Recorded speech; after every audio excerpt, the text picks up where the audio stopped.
Assalamualaikum warahmatullahi wabarakatuh. Selamat pagi anak-anak. Apa kabar semuanya? Alhamdulillah sehat semua ya. Apakah sudah siap memulai pelajaran hari ini?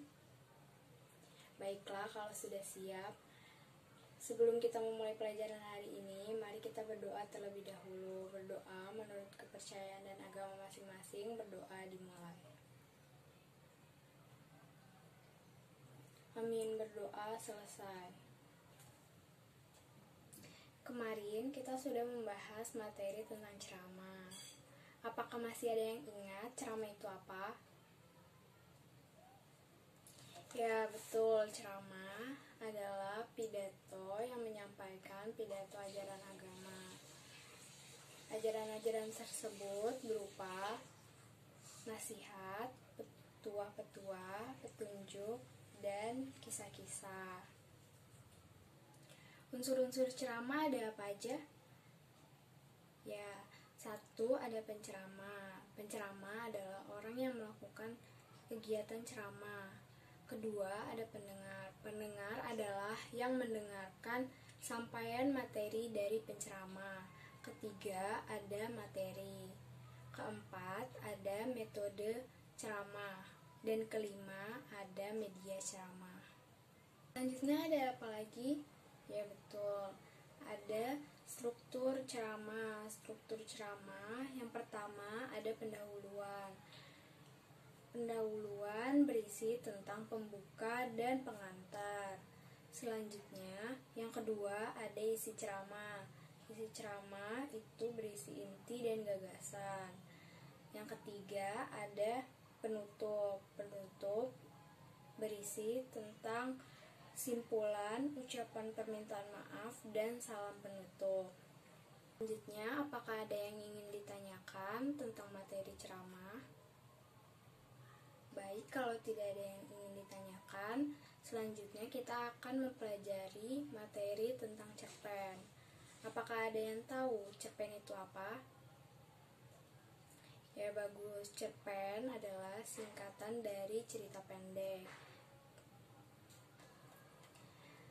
Apakah sudah ada yang pernah membaca cerpen sebelumnya?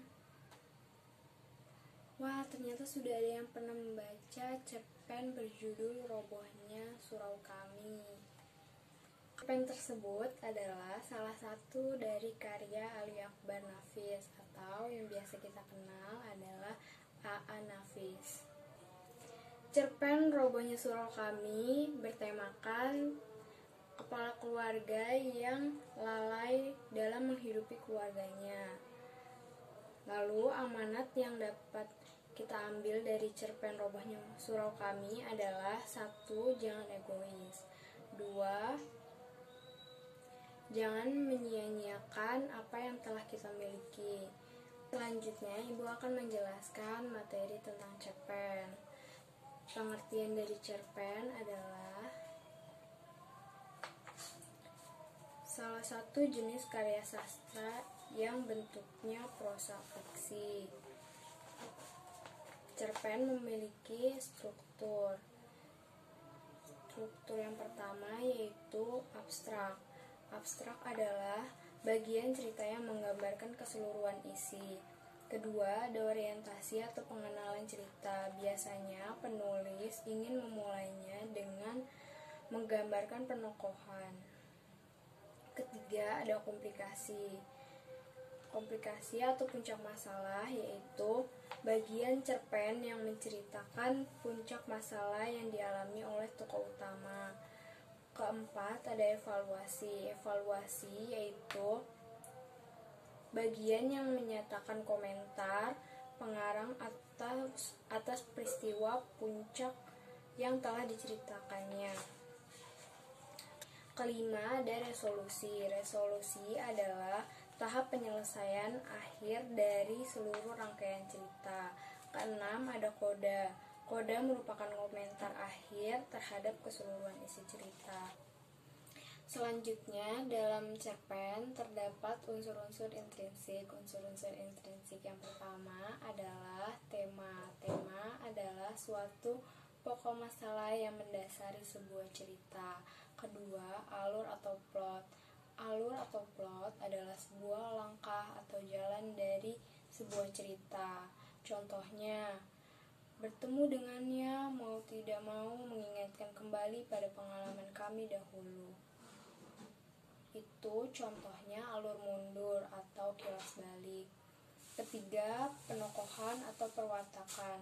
Penokohan adalah pemberian suatu sifat pada tokoh cerita. Contohnya, ibunya seorang perempuan yang banyak tertawa. Karakter ibu di sini tokoh yang ramah dan banyak tertawa. Keempat, latar. Latar adalah tempat peristiwa, waktu, dan suasana cerpen itu dilakukan. Contohnya, malam itu saya berada di sini memerhatikannya belajar. Itu contoh latar waktu. Kelima, ada sudut pandang. Sudut pandang adalah cara bercerita atau cara pandang visi seorang pengarang pada suatu peristiwa dalam cerpen. Keenam, ada amanat. Amanat adalah sebuah pesan atau harapan seorang penulis cerita kepada pembaca. Ketujuh, gaya penceritaan. Gaya penceritaan itu dapat dilihat dari segi bahasa dan nada. Berikutnya, Ibu akan menunjuk salah satu dari teman kalian untuk membacakan sinopsis Orang-Orang Seberang Kali. Ibu akan menunjuk Muhammad Taufik Ridho untuk maju ke depan dan membacakan sinopsis Orang-Orang Seberang Kali. Saya akan membacakan sinopsis cerpen Orang-Orang Seberang Kali. Di suatu perkampungan ada desa yang terpisah dengan desa lain, yaitu perkampungan seberang kali. Kami menyebutnya Orang-Orang Seberang Kali. Sebenarnya kali itu hanya sebuah parit yang dalam kalau orang ingin menyeberanginya hanya dengan titian batang pinang. Ada perbedaan yang sangat menonjol dari desa kami. Orang-orang seberang kali menganggap ada jago adalah bagian terpenting dalam hidup mereka. Di sana ada pemimpin yang disebut Butoh yang bernama Madrakum. Setiap fajar muazin surau kami selalu dibangunkan oleh ayam jago orang seberang kali. Setelah di sana ayam jantan berkokok, maka di desa kami seruan takbir subuh. Di desa kami orang-orang pulang dari surau. Di sana orang-orang jongkok sambil mengelus-elus ayam jago. Tetapi Rabu kemarin ada orang seberang kali yang sudah berdiri di depan rumahku saat masih fajar. Ternyata Kang Samin. Kang Samin memberitahuku kalau Madrakum sedang sekarat. Tetapi penyakitnya sangat aneh, dan ternyata dia sudah lama sekarat. Setiap hari bukannya bertambah baik, malah bertambah buruk keadaannya. Badannya melemah, daun telinganya terkulai, bau mayat yang khas, dan raut mukanya yang sudah lain sama sekali. Tetapi dia tidak mati juga, seakan dialah yang sedang menunggunya. Ternyata memang benar semua yang dikatakan Kang Samin. Madrakum memang sekarat menunggu mati yang seakan enggan menjemputnya. Lalu aku duduk di atas kursi dekat kepala Madrakum. Lalu aku mulai membacakan surah Yasin yang sudah kuhafal di luar kepala. Orang-orang seberang ternyata bias menciptakan keheningan saat aku membacakan ayat-ayat suci. Setelah selesai, kemudian aku berpamitan untuk pulang ke rumah dan memberitahukan keadaan Madrakum kepada tetangga desa. Setelah sampai di rumah, aku memberitahu istriku dulu dan keluar untuk memberitahukan keadaan Madrakum kepada tetanggaku. Tetapi sebelum keluar halaman, tiba-tiba dengan wajah yang sangat senang, Kang Samin muncul dan mengucapkan terima kasih serta memberitahukan bahwa ternyata Madrakum telah mati. Yang tidak aku mengerti adalah sikap aneh yang dilakukan Madrakum sebelum sakaratul maut. Kata Kang Samin, tidak lama setelah aku pulang, Madrakum berdiri gagah lalu membuat gerakan-gerakan persisi ayam jago yang sedang menggombal betinanya. Tidak hanya itu, dia kemudian keluar berdiri megah, matanya liar, kedua tangannya mengepak. Tetangganya terpana melihat Madrakum berkokok berkali-kali. Kali seperti ayam jago miliknya, sehingga ayam-ayam jago di sebelahnya menyangkul bergantian. Tapi semuanya berakhir ketika Madrakum jatuh melingkar di tanah dan ternyata dia telah mati. Menurut kamu, tema dari cerpen itu apa? Temanya keagamaan, Bu. Terus, amanat yang terkandung dalam cerpen itu apa?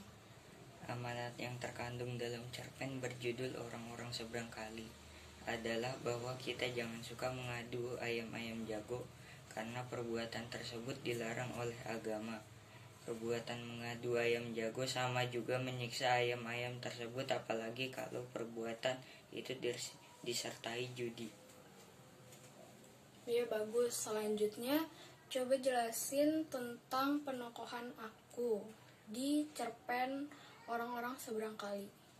Tokoh aku soleh, baik, berbudi luhur, suka menolong, peduli.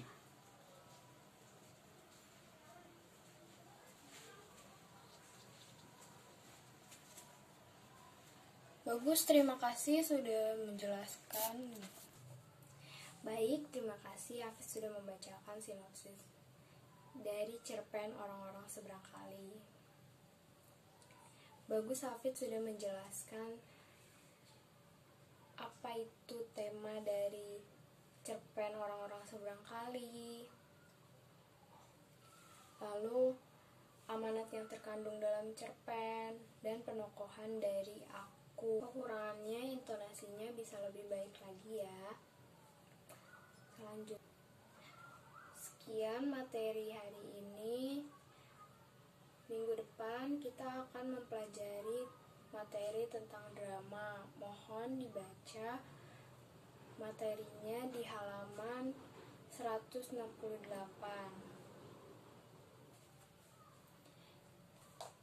Minggu depan kita akan mempelajarinya bersama-sama. Sekian, terima kasih. Wassalamualaikum warahmatullahi wabarakatuh.